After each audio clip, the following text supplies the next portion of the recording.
Lors de l'anniversaire de mariage de mes parents, ma sœur a attaqué ma fille avec une ceinture, simplement parce qu'elle refusait de servir son fils comme une bonne. C'est lui le roi. Toi, tu nettoies ses toilettes, a-t-elle lancé. Le bras de ma fille a été fracturé. Nous sommes partis, mais elle n'avait aucune idée de ce qui se préparait. Tout s'est terminé avec eux, suppliant de peur. Le bruit du cuir frappant l'os est une chose que l'on n'oublie jamais. Tout s'est passé très vite. Ma fille de 15 ans, Emma, reculant devant ma sœur, les mains levées pour se protéger. Puis, la ceinture s'abattant sur son avant-bras, avec une telle force que j'ai entendu le craquement, depuis l'autre bout de la pièce. Le cri d'Emma a brisé le brouhaha de la fête d'anniversaire. Ma sœur, Denise, est restée plantée là, la ceinture encore levée, prête à porter un autre coup. Son visage était déformé par une rage totalement disproportionnée, par rapport à ce qui aurait pu provoquer une telle attaque. C'est lui le roi, a craché Denise à Emma, qui berçait maintenant son bras en pleurant. Toi, tu nettoies ses toilettes, et tu le sers. C'est ce que les filles font pour les garçons, dans cette famille. J'étais déjà en mouvement, mon mari Ryan juste derrière moi. Nous avons atteint Emma au même instant. Ryan s'est interposé physiquement, entre elle et Denise, pendant que j'examinais le bras d'Emma. Il enflait déjà, et la peau changeait de couleur. Emma pleurait, expliquant qu'elle ne pouvait plus bouger les doigts, sans ressentir une douleur fulgurante qui remontait jusqu'à son épaule. « Qu'est-ce que tu viens de faire, bordel ?» ai-je exigé, foudroyant ma sœur du regard, avec une rage que je n'avais jamais ressentie de toute ma vie. Elle a refusé de nettoyer les saletés de Landon, a répondu Denise, comme si cela expliquait tout. Je lui ai dit de ramasser ses assiettes, et elle m'a répondu effrontément. Quelqu'un doit lui apprendre le respect. Landon était mon neveu, le fils de 12 ans de Denise. Il avait été élevé avec cette philosophie, selon laquelle les garçons étaient supérieurs aux filles, et méritaient d'être servis corps et âme. À cet instant, il se tenait derrière sa mère, souriant d'un air moqueur face aux larmes d'Emma. Elle n'est pas une servante, a déclaré Ryan, d'une voix dangereusement calme. Et tu viens juste d'agresser une enfant. J'ai discipliné une fille irrespectueuse. Ce n'est pas une agression, c'est de l'éducation. Ce n'est pas ta fille. Je hurlais déjà. L'adrénaline et la fureur avaient pris le dessus sur l'ambiance festive. Les gens nous dévisageaient, mes parents y compris, mais personne n'intervenait. Tu lui as cassé le bras. Ma mère s'est approchée, l'air bien plus préoccupé par la scène que nous faisions, que par la blessure d'Emma. Michel. Baisse d'un ton. Les gens regardent. Nous pouvons discuter de cela à l'intérieur. Nous n'allons discuter de rien du tout. Nous emmenons Emma à l'hôpital, et ensuite, nous appellerons la police. Cela a capté l'attention de tout le monde. Mon père a fait un pas en avant. Sa voix autoritaire était censée mettre fin à la confrontation. Personne ne va appeler la police. C'est une affaire de famille. Nous allons régler cela en interne. Vous gérez les agressions en interne, a demandé Ryan, incrédule. Elle a attaqué notre fille avec une ceinture, avec assez de force pour lui briser les os. Denise a ri. Elle a vraiment ri. Ce n'est pas cassé. Elle fait sa dramatique. Les filles exagèrent toujours, quand on les met face à leurs responsabilités. Emma sanglotait, tenant son bras contre sa poitrine, pendant que j'essayais de le stabiliser, sans lui causer plus de douleur. En regardant ma sœur, en regardant mes parents, qui se souciaient plus des apparences que de la blessure de leur petite fille, et en regardant les invités de la fête, qui faisaient semblant de n'avoir rien vu. J'ai pris une décision. Nous partons, ai-je dit d'une voix sourde. Et vous devriez tous savoir, que ce qui va se passer ensuite sera de votre faute. La faute de chacun d'entre vous. L'expression de ma mère a viré à l'alarme. Michel, ne te précipite pas. Parlons-en. J'ai fini de parler. Je ne tolérerai plus des membres de ma famille, qui pensent que frapper des enfants est acceptable. J'en ai fini avec ce système, qui enseigne aux garçons qu'ils sont supérieurs, et aux filles qu'elles sont des servantes. Et par-dessus tout, j'en ai fini avec vous tous. Plantés ici, à agir comme si tout cela était normal. Nous sommes partis. Ryan a accompagné Emma jusqu'à la voiture, pendant que je rassemblais nos affaires. J'ignorais les protestations de ma mère, ainsi que les cris de Denise m'accusant d'exagérer.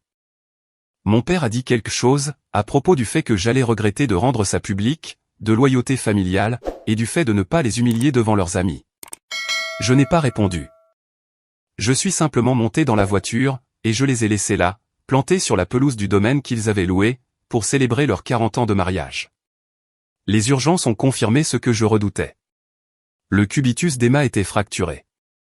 C'était une cassure nette, qui guérirait avec le temps, mais elle aurait besoin d'un plâtre pendant 6 semaines, et probablement de séances de kinésithérapie par la suite. Le médecin de garde a jeté un œil à la forme de la blessure, ainsi qu'à la marque de la ceinture sur le bras d'Emma, et il a demandé comment c'était arrivé. Je lui ai dit la vérité, dans les moindres détails. Le fait que ma sœur avait frappé Emma avec une ceinture, lors d'une fête de famille. Qu'elle avait essayé de forcer Emma à servir son fils. Que mes parents en avaient été témoins, et qu'ils avaient tenté d'étouffer l'affaire. Le visage de la doctoresse s'est durci. La loi m'oblige à signaler cela au service de protection de l'enfance, ainsi qu'à la police. Il s'agit là d'une preuve évidente d'agression sur mineur.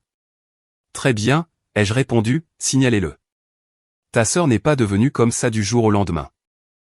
Pourquoi tes parents ont-ils permis à cette mentalité, où les garçons sont des rois et les filles des servantes, d'exister sans aucun contrôle pendant si longtemps? De plus, la réaction de tes parents est consternante. Ils ne l'ont pas nié, ils ont juste essayé de l'étouffer. Alors, penses-tu qu'ils croient vraiment que c'est normal, ou est-ce que leur réputation compte plus pour eux que les dégâts causés? Le fait que Denise appelle cela de la discipline est également troublant. Penses-tu qu'elle perçoit sincèrement cela comme une éducation normale, ou l'utilise-t-elle comme une excuse, parce qu'elle a perdu le contrôle? Ta décision d'aller directement à l'hôpital, puis à la police, a été immédiate et inébranlable. Penses-tu qu'il existait une version de l'histoire, dans laquelle tu n'aurais pas porté plainte? Ou était-ce l'une de ces lignes rouges, qui, une fois franchies, ne peuvent plus être réglées en interne? Une policière est arrivée à l'hôpital en moins d'1 heure. L'agente Patricia Chen a écouté notre déclaration, photographié les blessures d'Emma, et emporté des copies du dossier médical. Elle a demandé à Emma ce qui s'était passé. Ma fille, bien que souffrante mais remarquablement digne, a tout raconté. Comment Landon avait laissé traîner ses assiettes partout dans la cuisine, après s'être préparé un goûter. Comment sa tante Denise lui avait ordonné de nettoyer derrière lui. Comment Emma avait refusé, en expliquant que ce n'était pas sa responsabilité. Et comment Denise avait attrapé sa ceinture, avant de commencer à la frapper, tout en hurlant que les filles existaient pour servir les garçons, et qu'Emma devait apprendre à rester à sa place. La mâchoire de l'agente Chen s'est contractée, pendant qu'elle prenait des notes. Cela s'est produit dans un lieu public, avec de multiples témoins. Au moins 30 personnes l'ont vu, a confirmé Ryan. Y compris ses grands-parents, qui ont essayé de nous empêcher de porter plainte. J'aurai besoin de leurs coordonnées, ainsi que d'une liste des autres témoins, si vous en avez une. J'ai tout fourni. Les noms, les numéros de téléphone, les adresses, les informations sur le domaine, et la chronologie des événements. L'agente a tout consigné méthodiquement. Ensuite, elle nous a dit qu'elle allait engager des poursuites contre Denise, pour agression et coups et blessures sur mineurs. Compte tenu de la gravité de la blessure, et du nombre de témoins, c'est un dossier très solide. L'agente Chen a ajouté que Denise serait probablement arrêtée dans les 48 heures. Vous devriez vous préparer à de violentes réactions de la part de votre famille. Tant pis pour eux. Ils peuvent aller la rejoindre en prison, ai-je dit. Les représailles ont commencé avant même que nous quittions l'hôpital. Mon téléphone explosait d'appels, et de SMS de ma famille. J'ai ignoré la plupart, mais j'ai lu les messages de ma mère. Comment as-tu pu impliquer la police? C'est une affaire de famille. Tu es en train de détruire la vie de ta sœur pour un accident. Ceux de mon père, si tu ne laisses pas tomber ça immédiatement, tu ne feras plus partie de cette famille. Je suis sérieux, Michel. De Denise, tu vas le regretter. J'essayais juste d'aider, pour apprendre un peu de respect à ta fille, et tu me remercies en appelant les flics. Tu es une mère horrible. J'ai aussi reçu des messages de divers oncles, tantes et cousins. Tous étaient des variations sur le même thème, j'exagérais. Denise avait essayé de discipliner Emma, et était peut-être allée trop loin, mais elle ne méritait pas de poursuite judiciaire. Je détruisais la famille pour rien. Pas une seule personne n'a demandé comment allait Emma. Pas un seul n'a exprimé la moindre inquiétude pour son bras cassé, ou pour le traumatisme d'avoir été frappé par sa tante, devant des dizaines de personnes. Je les ai tous bloqués. Ryan et moi avons ramené Emma à la maison. Nous l'avons installée confortablement, avec des analgésiques et ses films préférés. Puis, nous avons commencé à planifier nos prochaines étapes. Car, cela n'allait pas s'arrêter à un simple rapport de police. Notre réponse allait être exhaustive, stratégique et permanente. J'avais passé des années à observer la dynamique toxique de ma famille. La façon dont les garçons étaient mis sur un piédestal, et les filles rabaissées. La façon dont la misogynie de ma sœur était tolérée, et encouragée. J'avais toujours protégé Emma du pire, en limitant les contacts, et en refusant de participer aux événements familiaux, qui l'exposaient à la vision du monde de Denise. Mais malgré tout, j'avais maintenu des relations. Je continuais à assister aux fêtes. J'essayais de faire en sorte que ça marche, parce qu'ils étaient ma famille.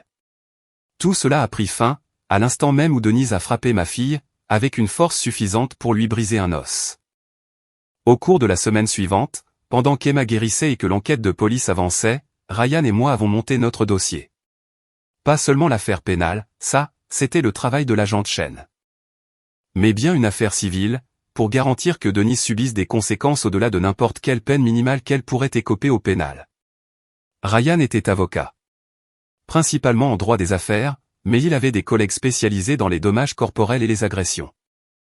Il les a consultés, et a ensuite engagé la plus féroce d'entre eux, une avocate nommée Victoria Brennan, qui avait bâti sa carrière en protégeant les enfants, et en traînant les agresseurs devant la justice. Victoria a examiné les dossiers médicaux, le rapport de police, et la liste des témoins. Il s'agit d'une agression caractérisée, ayant entraîné des blessures corporelles importantes sur une mineure. Le dossier pénal est solide.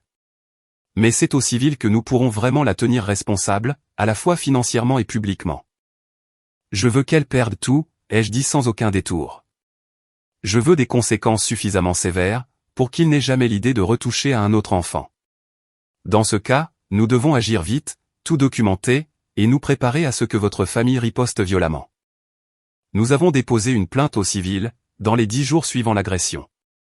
Nous avons poursuivi Denise pour coups et blessures, infliction intentionnelle de détresse émotionnelle, et frais médicaux. Nous avons demandé 500 000 € de dommages et intérêts compensatoires, en plus de dommages punitifs, qui seraient déterminés par un jury. Nous avons également poursuivi mes parents, en tant qu'hôtes de l'événement où l'agression a eu lieu. Nous avons argué qu'ils n'étaient pas intervenus, malgré le fait d'avoir assisté à l'attaque, et qu'ils avaient tenté d'étouffer l'incident, au lieu de s'assurer qu'Emma reçoive des soins médicaux. Et enfin, nous avons poursuivi le domaine de réception pour sécurité insuffisante, et pour n'avoir pas protégé une invitée mineure, face à une agression dans leurs locaux. Victoria nous avait prévenu que la plainte contre le domaine était un peu poussée, mais je voulais exercer une pression maximale sur absolument toutes les personnes impliquées. Je voulais que les propriétaires des lieux aient à expliquer, sous serment, pourquoi leur personnel n'était pas intervenu, lorsqu'une femme battait une enfant avec une ceinture, dans leur salle de réception. Ces procès ont fait la une des journaux locaux. Un avocat poursuit sa belle famille, après l'agression de sa fille lors d'une fête d'anniversaire, titré l'un d'eux. Une femme accusée de maltraitance sur enfant affirme qu'elle lui apprenait le respect, titré un autre. La couverture médiatique a été vaste, et très peu flatteuse pour Denise. Les articles détaillaient les blessures d'Emma. Le fait qu'on lui avait ordonné de servir son cousin, et qu'elle avait été battue pour avoir refusé, ainsi que les témoins qui avaient regardé la scène se produire. La photo de Denise sur ses réseaux sociaux, où elle publiait souvent sur les valeurs traditionnelles et sur le fait d'élever les garçons pour en faire des hommes, est apparue juste à côté des articles sur l'agression. Son employeur, la compagnie d'assurance où elle travaillait comme experte en sinistre, l'a licenciée quelques jours après le début du tapage médiatique. Ils ont publié un communiqué, affirmant qu'ils ne toléraient aucun employé impliqué dans des actes de violence envers des mineurs, et ont souligné que son poste exigeait un bon jugement et le respect des règles légales, chose qu'elle avait clairement enfreinte. Mes parents ont engagé un avocat pour se défendre contre notre plainte. Il a soutenu qu'il n'avait aucune responsabilité vis-à-vis des actions de Denise, qu'il n'aurait pas pu empêcher l'agression, et que les poursuivre en justice étaient vindicatifs et infondés. Victoria a pulvérisé cette défense dès les audiences préliminaires. Elle disposait des témoignages de multiples personnes, confirmant que mes parents avaient vu Denise frapper Emma. Ils avaient entendu les cris de ma fille, et n'avaient absolument rien fait pour s'interposer ou pour aider. Au lieu de cela, ils avaient essayé de minimiser la situation, et de nous empêcher de chercher des soins médicaux, ou de signaler l'agression. Leur inaction a mis une enfant en danger, a plaidé Victoria. Leur tentative d'étouffer l'affaire, et d'empêcher qu'elle soit signalée, démontre une conscience de culpabilité. Ils ont donné la priorité à la protection de leur fille, au détriment de la protection de leur petite fille. C'est ce qui les rend responsables. Le juge a autorisé la poursuite de l'affaire contre mes parents. L'avocat de Denise a essayé d'arguer que ses actions étaient protégées, au titre des exceptions relatives à la discipline parentale. Victoria a immédiatement coupé court à cet argument. Emma n'est pas sa fille. Elle n'a aucun droit parental. Elle n'a aucune autorité légale pour discipliner Emma. Ce n'était pas de la discipline, c'était une agression à l'arme blanche, ayant entraîné un os brisé. Les charges pénales en témoignent. Et l'affaire civile la tiendra financièrement responsable. Les procédures pénales ont avancé plus vite que l'affaire civile. Denise a été arrêtée, inculpée, et libérée sous caution, avec une ordonnance d'éloignement, lui interdisant de s'approcher d'Emma ou de notre famille. Elle a plaidé non coupable, croyant apparemment qu'elle pourrait convaincre un jury, que briser le bras d'une adolescente de 15 ans avec une ceinture, était un comportement raisonnable. Son avocat a demandé un procès devant un juge unique, plutôt qu'un procès devant jury, reconnaissant probablement qu'un jury mettrait Denise en pièces une fois les détails entendus. Le juge a rejeté la demande. Il y aurait bel et bien un procès, devant un jury composé de ses pairs. Essayais-tu de protéger Emma, ou bien d'envoyer un message à toute la famille? Parce que poursuivre également tes parents et le domaine de réception, transforme la donne. Ce n'est plus un simple acte de justice, c'est devenu quelque chose de beaucoup plus grand. De plus, le comportement de tes parents est la clé. Non seulement ils ne l'ont pas arrêté, mais ils ont essayé de le cacher. Penses-tu que c'est ce qui t'a poussé à y aller à fond juridiquement, plus encore que la blessure en elle-même? La plainte contre le domaine. Penses-tu qu'il s'agissait de chercher des responsabilités, ou d'exercer une pression? Étant donné que même ton avocate a dit que c'était un peu exagéré, et que Denise pensait pouvoir gagner. Penses-tu qu'elle croit réellement qu'elle n'a rien fait de mal, ou refuse-t-elle simplement de l'admettre, parce que les conséquences sont énormes? La campagne de ma famille, pour nous faire tout retirer, s'est intensifiée à l'approche de la date du procès. Ils ont essayé toutes les tactiques, la culpabilisation, les menaces, les promesses de réconciliation. Si seulement nous faisions disparaître cette histoire. Ma mère a débarqué chez nous en pleurs, me suppliant de penser à ce que cela faisait à notre famille. Denise a fait une erreur. Elle est désolée. Ne détruis pas sa vie pour un moment d'égarement. Elle a cassé le bras d'Emma, et elle a dit qu'elle l'avait mérité. Ce n'est pas un moment d'égarement, c'est une agression. C'est ta sœur, et Emma est ma fille. Elle passera toujours avant quiconque lui fait du mal, qu'il s'agisse de la famille ou non. Mon père a tenté une approche différente, l'intimidation. Il a appelé Ryan au travail, lui disant qu'il commettait une grave erreur, en me laissant poursuivre cette vengeance. Qu'il y aurait des conséquences sur nos carrières, et sur notre réputation dans la communauté. Ryan a enregistré l'appel, et l'a transmis à Victoria, qui l'a ajouté comme preuve de subornation de témoins et de harcèlement. Mon père a ensuite reçu la visite de l'agent de Chen, qui l'a mis en garde contre toute interférence, dans une affaire pénale en cours. Plusieurs proches ont essayé l'approche des réseaux sociaux, en publiant de vagues messages, sur la façon dont les procès détruisent les familles, comment certaines personnes accordent plus d'importance à l'argent qu'aux relations, et comment le pardon est une vertu. Je n'ai répondu à rien de tout cela. Mais mes amis, eux, l'ont fait. Ils ont inondé les commentaires de messages de soutien à notre égard, et de condamnation envers quiconque défendait la maltraitance des enfants. Le domaine a réglé sa part du litige, de manière rapide et discrète, en payant les frais médicaux d'Emma et une modeste indemnisation, afin d'éviter un long litige et une publicité négative.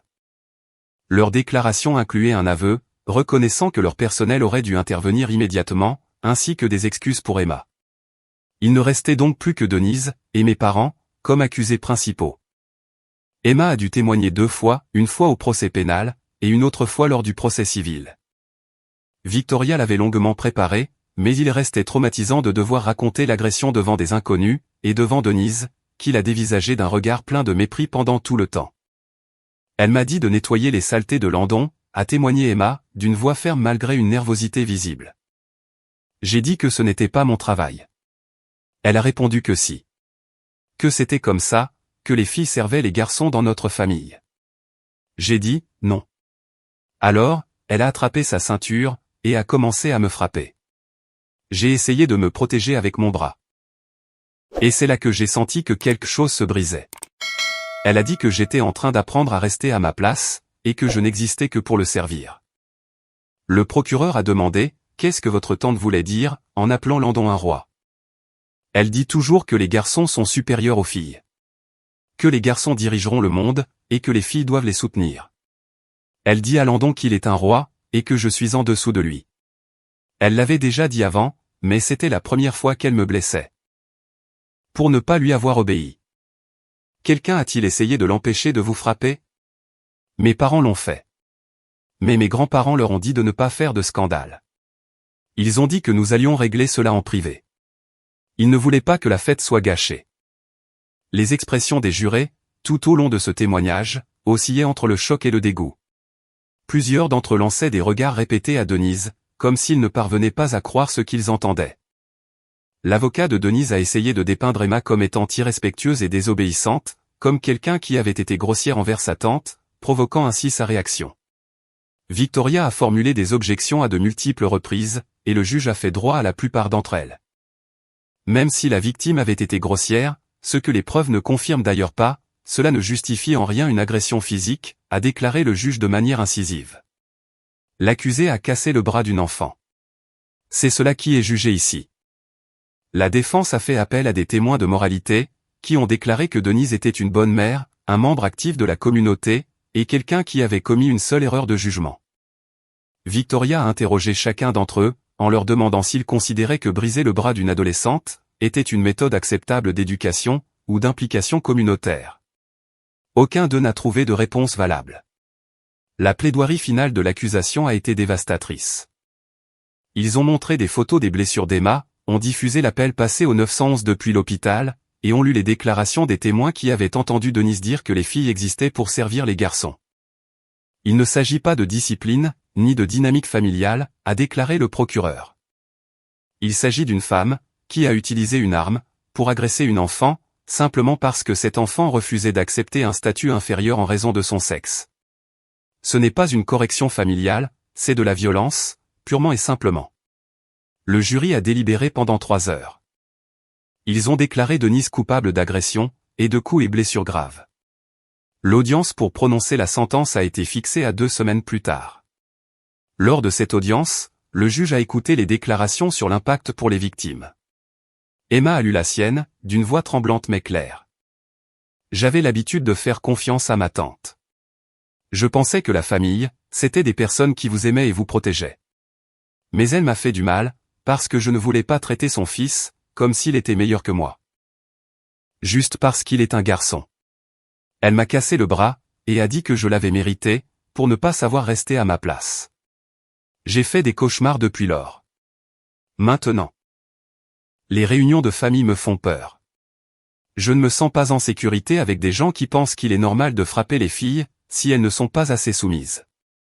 Mon bras a guéri, mais les autres dégâts, non.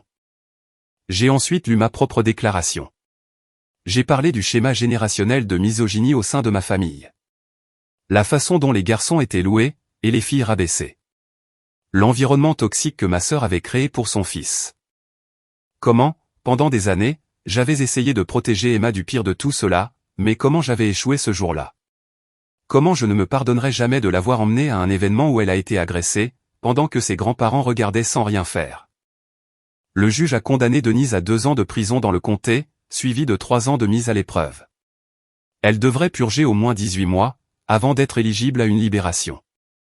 Il lui a également été ordonné de suivre des cours de gestion de la colère et d'éducation parentale, et de n'avoir aucun contact avec Emma, jusqu'à ce que celle-ci atteigne l'âge de 18 ans, et puisse décider par elle-même si elle autorisait un contact. On a fait sortir Denise de la salle d'audience menottée, en larmes. Elle regardait mes parents, comme si elle s'attendait à ce qu'ils fassent quelque chose. Mais, ils sont simplement restés assis là, silencieux, le visage de marbre. C'était la fin de l'affaire pénale. L'affaire civile, elle, était toujours en cours. Le procès civil a eu lieu 4 mois après la condamnation de Denise. À ce moment-là, elle était en prison depuis des mois, elle avait perdu son emploi, et faisait face à la ruine financière. Mes parents avaient épuisé toutes leurs économies pour payer sa défense au pénal, et devaient maintenant faire face à leurs propres responsabilités civiles. Victoria a présenté notre dossier de manière méthodique. Les frais médicaux, 12 000 €, pour les urgences, la pose du plâtre, les visites de suivi, et la kinésithérapie, en plus des pertes de salaire, pour les jours que Ryan et moi avions dû prendre au travail. La douleur et la souffrance, le bras cassé d'Emma, ses cauchemars, son anxiété liée aux réunions de famille, ainsi que la détresse émotionnelle d'avoir été agressée par un membre de la famille en qui elle avait confiance, devant des témoins qui n'avaient pas levé le petit doigt. Mais le cœur du dossier portait sur les dommages punitifs. Victoria a argué que les actions de Denise avaient été si atroces, si profondément ancrées dans une idéologie nuisible, que des dommages punitifs substantiels étaient nécessaires pour envoyer un message.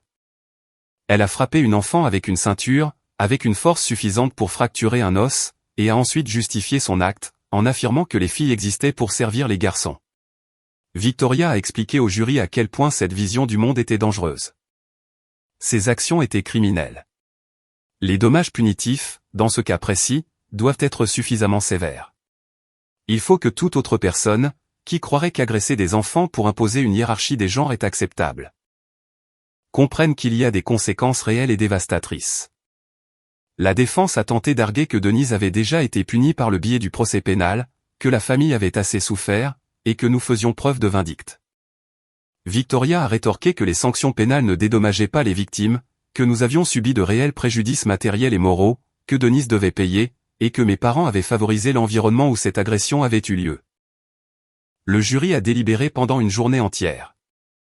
Ils sont revenus avec un verdict nous accordant 50 000 € de dommages compensatoires, et 450 000 € de dommages punitifs, à l'encontre de Denise. Ils ont déclaré mes parents solidairement responsables à hauteur de 100 000 €, pour ne pas être intervenus, et pour avoir tenté d'étouffer l'agression.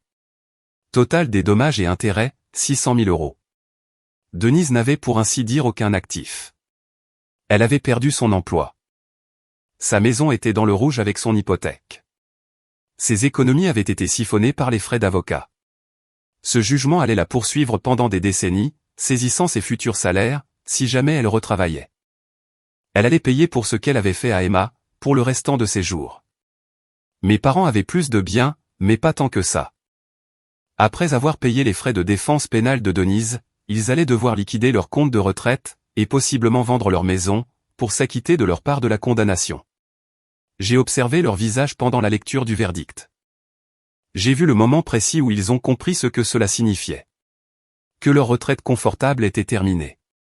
Que leur fête d'anniversaire, cet événement où ils avaient dépensé des milliers de euros pour célébrer leurs 40 ans de vie commune, s'était soldé par un désastre financier absolu. Ils m'ont regardé comme si je leur avais fait ça, comme si j'étais la méchante de l'histoire, au lieu de la mère qui protégeait sa fille, contre des gens qui étaient restés les bras croisés pendant qu'elle se faisait agresser. Je n'ai ressenti aucune pitié pour eux. Pas une once. Après le verdict, mon père a tenté une dernière approche. Il s'est approché de moi dans le tribunal, avec une expression mêlant colère et désespoir. « Es-tu heureuse maintenant ? Tu as détruit la vie de ta sœur, et mené tes parents à la faillite. Pourquoi ? Pour un bras cassé qui est déjà guéri ? Ça valait la peine de détruire cette famille. » Je l'ai regardé. Cet homme qui m'avait élevé, qui m'avait enseigné les valeurs qu'il prétendait défendre, qui avait regardé sa petite fille se faire battre sans rien faire. Je n'ai ressenti que du mépris. Tu as détruit cette famille, quand tu as vu Denise agresser Emma, et que tu as essayé d'étouffer l'affaire. Tu as détruit ta propre sécurité financière, quand tu as toléré sa violence. Et que tu as ensuite dépensé tout ce que tu avais pour la défendre. Rien de tout cela n'est de ma faute. Tout cela est la conséquence des décisions que tu as prises. Nous sommes tes parents. Vous avez cessé d'être mes parents, quand vous avez choisi de protéger Denise, au lieu de protéger Emma. Quand vous avez accordé plus d'importance au fait d'éviter un scandale à votre fête, qu'à trouver de l'aide médicale pour votre petite fille blessée. Vous avez fait votre choix. Maintenant. Vivez avec. Ma mère se tenait derrière lui, pleurant en silence. Michel, s'il te plaît. Nous sommes désolés. Nous aurions dû faire plus. Ne pouvons-nous pas arranger ça ? Il n'y a rien à arranger. Vous m'avez montré qui vous étiez vraiment, et je vous crois. Je me suis éloigné d'eux. Ryan, Emma et Victoria m'attendaient près de la sortie. Nous sommes partis ensemble, laissant mes parents plantés dans le couloir de ce tribunal, face aux conséquences de leur choix. Penses-tu que la punition était à la hauteur de l'objectif? Tu voulais qu'ils assument leurs responsabilités et protéger Emma, mais cela a aussi détruit financièrement tes parents. Était-ce intentionnel, ou s'agit-il simplement de dommages collatéraux? Le fait que ton père continue de dire, pour un bras cassé qui a déjà guéri, est très révélateur. Penses-tu qu'il ne comprend vraiment pas la gravité de la situation, ou la minimise-t-il pour éviter d'assumer sa culpabilité? De plus, ta mère qui s'excuse à la fin. Penses-tu qu'il s'agissait d'une véritable prise de conscience, ou simplement d'un pur désespoir face à l'issue du procès? Un autre point de vue, Emma a dû revivre tout cela au tribunal, à de multiples reprises. Penses-tu que ce long parcours juridique l'a aidé à se sentir plus en sécurité et validée, ou cela a-t-il ajouté à son traumatisme? On a l'impression que tu n'as pas seulement protégé ta fille, mais que tu as forcé un système à rendre des comptes, un système qui n'avait jamais été remis en question auparavant. Les conséquences ont été exhaustives et permanentes. Denise est allée en prison pour 18 mois, et a été libérée avec des conditions de mise à l'épreuve strictes, limitant sa capacité à se trouver près d'enfants sans supervision. Son fils, Landon, a été confié à la garde de son père, l'ex-mari de Denise, qui avait divorcé d'elle des années auparavant, invoquant que ses opinions extrêmes sur les rôles des genres étaient incompatibles avec une éducation saine. Mes parents ont dû vendre leur maison pour payer les dommages et intérêts. Ils ont déménagé dans un petit appartement.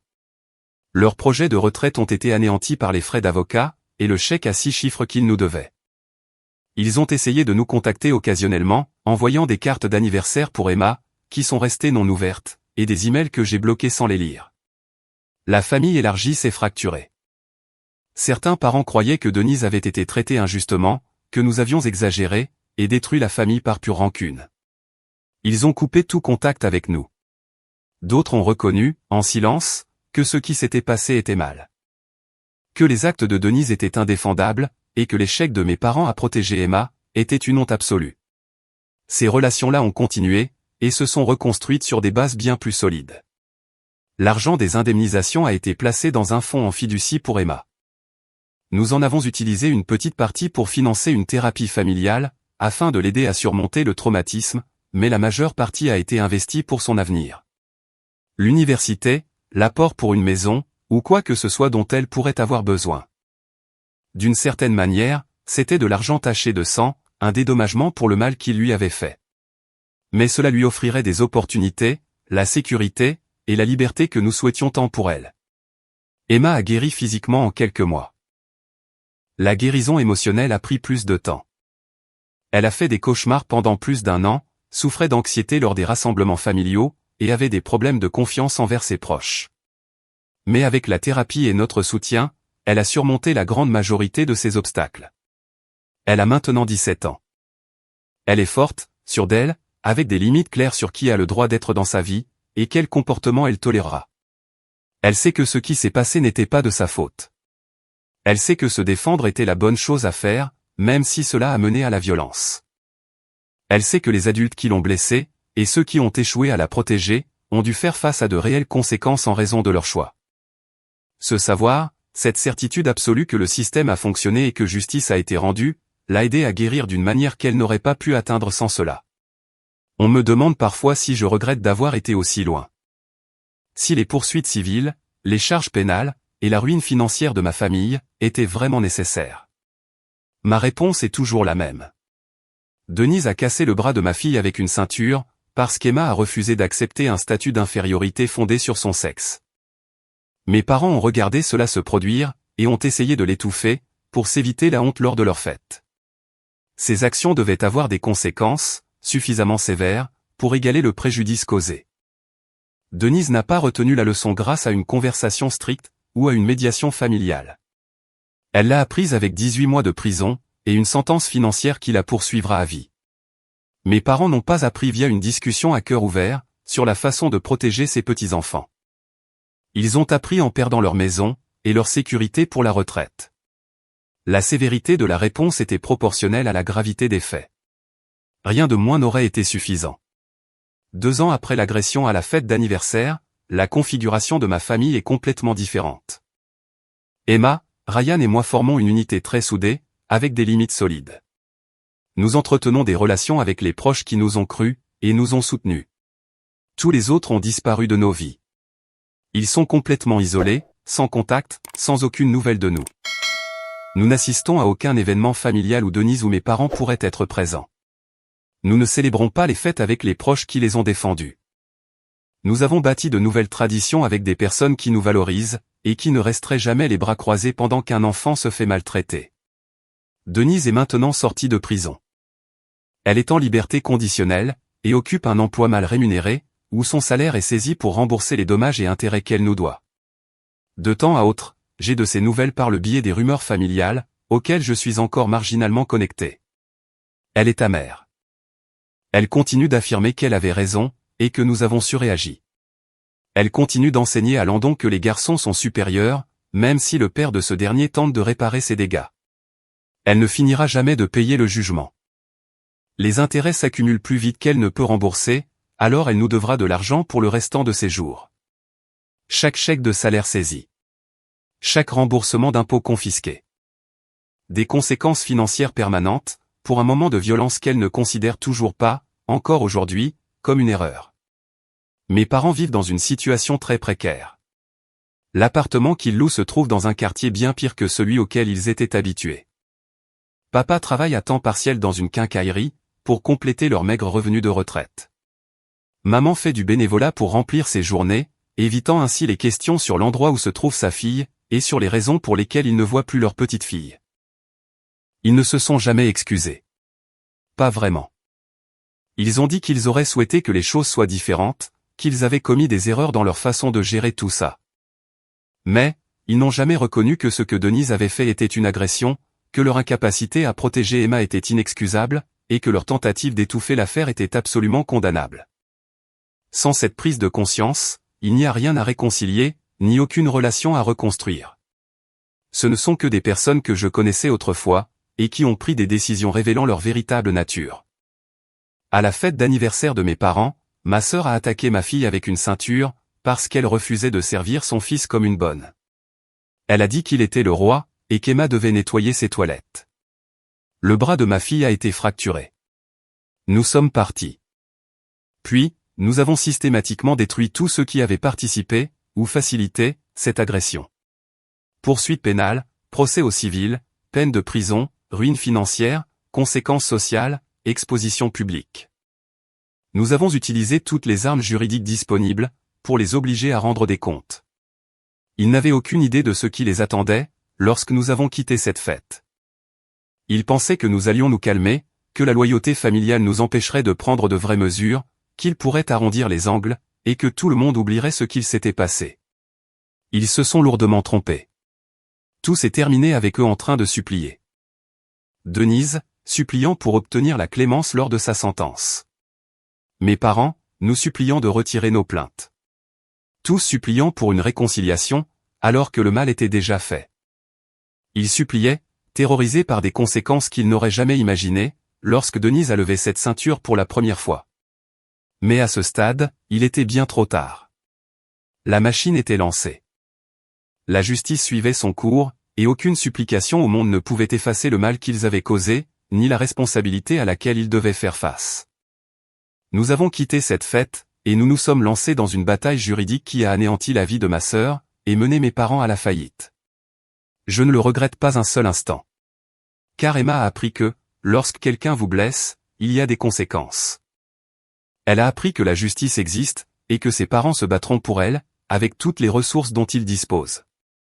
Elle a appris qu'elle vaut la peine d'être protégée, même si cela doit tout coûter.